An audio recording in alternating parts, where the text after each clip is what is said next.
നാട്ടിലിറങ്ങുന്ന വന്യമൃഗങ്ങളെ വെടിവെച്ചു കൊല്ലുമെന്ന ചക്കിട്ടപ്പാറ പഞ്ചായത്തിന്റെ തീരുമാനം നിയമത്തെ വെല്ലുവിളിക്കുന്നതാണെന്ന് വനം മന്ത്രി. പഞ്ചായത്ത് പ്രമേയം പാസാക്കിയത് നിയമപരമായി ശരിയല്ല. പഞ്ചായത്ത് ആരു ഭരിച്ചാലും നിയമത്തിന്റെ വഴിക്ക് പോകും. വനം നിയമങ്ങളിൽ കാലാനുസൃതമായ മാറ്റം അനിവാര്യമാണെന്ന അഭിപ്രായത്തിൽ ഉറച്ചു നിൽക്കുന്നുവെന്നും മന്ത്രി A.K. ശശീന്ദ്രൻ പറഞ്ഞു. ഇത് ചക്കിട്ടപ്പാറ ഗ്രാമപഞ്ചായത്ത് അവർ ഒരു ഭരണഘടനാ സ്ഥാപനമാണ്.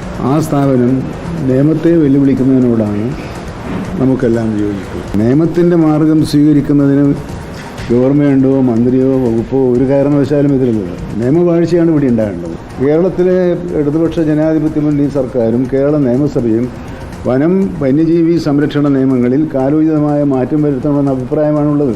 LDF ആണോ UDF ആണോ എന്നല്ല. കാരണം ചക്കിട്ടപ്പാറ ഗ്രാമപഞ്ചായത്തിന് അത് മനസ്സിലായിട്ടുണ്ടാവും. നിയമപരമായാണ് പോകേണ്ടത്, നിയമം കയ്യിലെടുത്തുകൊണ്ടല്ല പോകേണ്ടതെന്ന് അവർക്ക് ബോധ്യമാണ്. നല്ല ലക്ഷണമല്ലേ?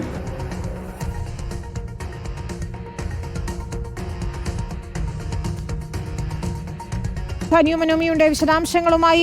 സാനിയോ, വളരെ പ്രധാനപ്പെട്ട ഒരു തീരുമാനമായിരുന്നു ചക്കിട്ടപ്പാറ ഗ്രാമപഞ്ചായത്ത് സ്വീകരിച്ചത്. അത് നിയമലംഘനമാണെന്ന് ചീഫ് വൈൽഡ് ലൈഫ് വാർഡൻ തന്നെ റിപ്പോർട്ട് നൽകിയതാണ്. അതിൻ്റെ കൂടി പശ്ചാത്തലത്തിലാണ് മന്ത്രിയുടെ പ്രതികരണം വരുന്നത്, അല്ലേ? അതെ, അതായത് നാട്ടിലിറങ്ങുന്ന വന്യമൃഗങ്ങളെ വെടിവെച്ച് കൊല്ലണമെന്നായിരുന്നു ചക്കിട്ടപ്പാറ പഞ്ചായത്തിൻ്റെ ഒരു തീരുമാനം. ഇതുമായി ബന്ധപ്പെട്ട് പ്രമേയം പാസ്സാക്കുകയൊക്കെ ചെയ്യുന്ന ഒരു സാഹചര്യമുണ്ടായിരുന്നു. സുനിൽ, ചക്കിട്ടപ്പാറ പഞ്ചായത്ത് പ്രസിഡന്റ് സുനിലും അതുപോലെ പഞ്ചായത്ത് ഭരണസമിതിയുമായിരുന്നു ഈ ഒരു തീരുമാനം എടുത്തിരുന്നത്. പക്ഷേ ആ തീരുമാനം തെറ്റാണ്, അത് നിയമപരമായി ശരിയല്ല എന്ന് ചീഫ് വൈൽഡ് ലൈഫ് വാർഡൻ തന്നെ പറയുന്ന ഒരു സാഹചര്യമുണ്ടായി. അതുമായി ബന്ധപ്പെട്ടാണ് ഇന്നിപ്പോൾ മന്ത്രി സംസാരിച്ചത്. എന്നാൽ കേന്ദ്ര വനം നിയമത്തിൽ മാറ്റം വരുത്തണമെന്നുള്ളത് തന്നെയാണ് സംസ്ഥാന സർക്കാരിൻ്റെ താല്പര്യം എന്ന് അതിൽ ഉറച്ചു നിൽക്കുന്നു എന്നും മന്ത്രി പറഞ്ഞു.